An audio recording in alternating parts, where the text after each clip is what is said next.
আলাইকুম বন্ধুরা। তো এই মুহূর্তে দেশ ও দেশের বাইরে থেকে যারা দেখবেন আমাদের ভিডিওটা, তাদের সবাইকে জানাই অনেক অনেক ভালোবাসা, অনেক অনেক অভিনন্দন। তো আজকে আমরা এমন একটা জায়গায় আসছি, চট্টগ্রাম অনন্য আবাসিকে। তো দেখেন পুরাটা এখন একটা বর্ষার সিজন। আসলে আমরা দিনের 3টা থেকে বাজে, এখন মনে হয় কত 5টা 5 বাজে। আমরা চতুর্দিকে ঘুরে ঘুরে দেখলাম কোনো জায়গায় যে মানে ফোকাস করব, একটা ভিডিও বানাবো, এই ধরনের কোনো ফিলিংস আমরা পাই নাই। তো লাস্ট পর্যায়ে আমরা মানে মন খারাপ করে মানে বাসায় চলে যাওয়ার একটা রাস্তায় আসছিলাম, বাসায় চলে যাব। তো হঠাৎ করে মানে এই ধান ক্ষেতটা আমাদের চোখে পড়লো। তো আজকে চিন্তা করলাম যে এতদিন তো অনেক ফসল জমি, তারপরে সবজির বাগান নিয়ে আমরা এই অনন্য আবাসিক ভিডিও বানাইলাম। তো আজকে এই ব্যতিক্রম ধরনের এই ধান ক্ষেত্রে নিয়ে একটা ভিডিও বানাই, দেখি আমাদের যারা দর্শক আছে। আসলে আমরা তো প্রতিদিনই আমরা সবাই আমাদের নিত্য প্রয়োজনীয় আহার যেটা আছে, সব খানার পরে ভাত। তো এটা হইছে এমন একটা বাগান, ধান ক্ষেত এটা, দেখেন যদি আপনারা মোবাইলে ক্যামেরাতে।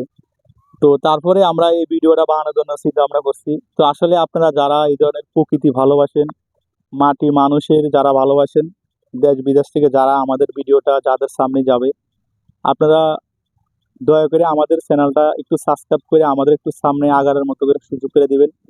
আর আমাদের ভিডিওগুলো যখন কন্টিনিউ করবেন, সুন্দর করে একটা মেসেজ দিয়ে আপনাদের মতামত আমাকে জানাবেন যে আমাদের ভিডিওটা কেমন হয়।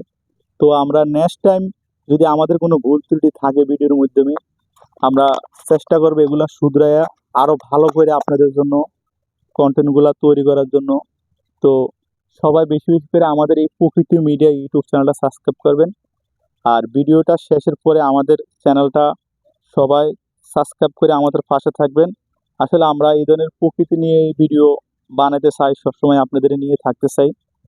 তো যারা শহরে আছেন, যারা এই ধরনের ফসল ডাইরেক্ট সরাসরি দেখেন না কখনো, তারা আসলে আমাদের সাথে থাকবেন।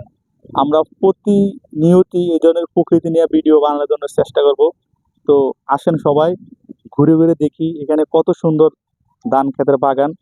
একটু যদি খেয়াল করেন, এই যে এই রোয়াটা দেখেন, এটা পুরাটাই ফানের ভিতরে রোপণ করছে। এই যে ফানি, প্রচুর পরিমাণ ফানি।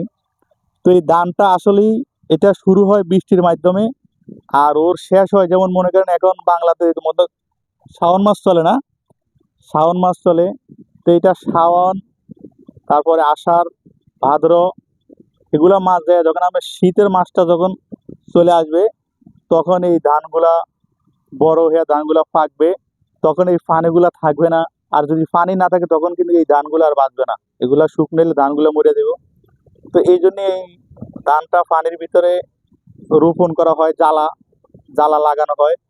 তো জ্বালার পরে এটা ধান হবে, ধানের পরে এটা যখন আমরা সিজনটা থাকবে না, তখন কিন্তু এই ধানটা পাকা হবে শীতকালে, শীতের সিজনে এই ধানটা পাকবে, ঠিক আছে। তো দেখেন কি সুন্দর বাতাস, এই যে দক্ষিণালি বাতাস আস্তে আস্তে সুন্দর মতন ধানের গায়ে লাগতেছে, কি সুন্দর একটা ফিলিং। দেখেন ধানগুলা সবগুলাই সবুজ, এই সবুজ ধানগুলা দেখেন কি সুন্দর এরা লড়তেছে বাতাসের মাধ্যমে, যা আপনারা কখনো যদি কাছে থেকে না দেখেন। আসলে এই ধরনের প্রকৃতি আপনারা যে আসলে, আমি একটা কথা বলবো, একটা কবি মনে বলছিল যে তোমার দেহে যখন শক্তি থাকে তখন তুমি ভ্রমণ করো, প্রকৃতি তুমি দেখো। প্রকৃতি যখন তুমি দেখবা, জানবা, শুনবা, তখন তোমার হাজারো বছর বাঁচতে ইচ্ছা হবে।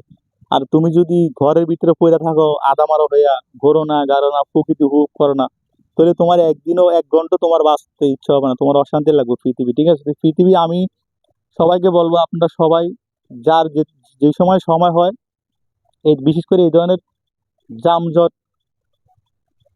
কাছ থেকে আপনারা আইসে এই ধরনের প্রকৃতির মাঝে আপনারা সময় দেন, দেখবেন আপনাদেরও আসলেই কথা ঠিক যে হাজার বছর আপনাদের বাঁচতে ইচ্ছা হবে। তো এই ধরনের প্রকৃতি নিয়ে যখন আমরা থাকবেন, তখন আপনার প্রকৃতির প্রেমে যখন আপনার পড়বেন, তখন আসলে আপনার অনেকদিন বাঁচতে ইচ্ছা হবে, আপনার মনে হবে এই পৃথিবী ছাড়া না যাওয়ার জন্য, ঠিক আছে। তো আসলে আমাদের সৃষ্টিকর্তা আমাদের এইভাবে করেই তৈরি করছে, আমাদের নির্ধারিত একটা সময় আছে। এই সময়ের পরে আমাদের সবারই চলে যেতে হবে। দেশের এমপি মন্ত্রী রাজা বাদশাহ কোনো লোকই থাকতে পারে না সময়ের বাইরে। তো আমাদের এক সময় না এক সময় ডাক যখন আসবে, তখন আমাদেরও চলে যেতে হবে। তো এই যাওয়ার আগে আমরা সমাজে যেগুলা খারাপ, যেগুলা কাজ, অতিরিক্ত লোভ, স্বার্থবাদী, দখলদারি, নিজের স্বার্থের জন্য আরেকজনের ক্ষতি করা। আসেন আমরা সবাই এই ধরনের কাজ থেকে বিরত থাকি এবং কি আমরা সবাই সুন্দর সমাজ গঠন করি। একজন আরেকজন মানুষকে সাপোর্ট করবো, এক ভাই আরেক ভাইকে সাপোর্ট করবো, ঠিক আছে? তো আমরা সবাই ভালো কাজ করি দুনিয়ার মধ্যে যতদিন বাঁচি। আসলে আমাদের পরকালে কিন্তু আমাদের একটা হিসাব আছে, ভালো কাজ করলে ভালো হিসাব, খারাপ করলে খারাপ কাজের হিসাব। তো আসেন আমরা সবাই খারাপ কাজগুলো অ্যাভয়েড করি। আমরা একজন মানুষ আরেকজন মানুষকে নিঃস্বার্থে ভালোবাসি, ভালোবাসা হোক সবার জন্য নিঃস্বার্থ। তো আজকের মতন এখানেই শেষ করলাম। আসসালামু আলাইকুম সবাই, থ্যাংক ইউ।